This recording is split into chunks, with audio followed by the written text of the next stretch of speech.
yitwa Ruhuka. Ndabizi nishaka kumbwira. Aho natangiye kuyumva iyo ndushye njyayo wambabari ukongera ukanyinjiza muri bino bihe.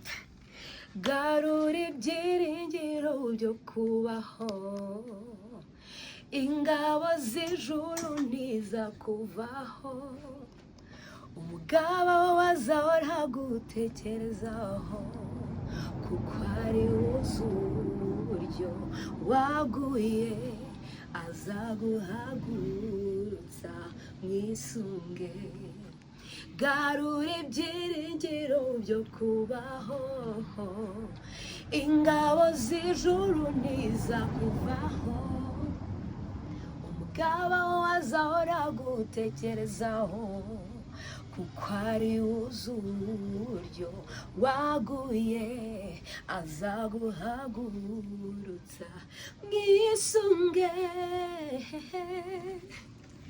Mwisunge.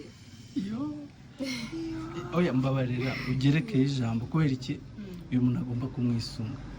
Agomba kumwisunga kuko niwe murengezi w'ubuzima bwacu. Aho abantu bananiwe, aho imbaraga z'abantu zanze, Imana yonyine niyo ibihari ku bwacu. Ushobora guhamagara umuvandimwe, ushobora guhamagara inshuti, ushobora guhamagara abakomeye, ariko ibyiringiro byanyu tubikura muri Kristo. Haleluya. Amen.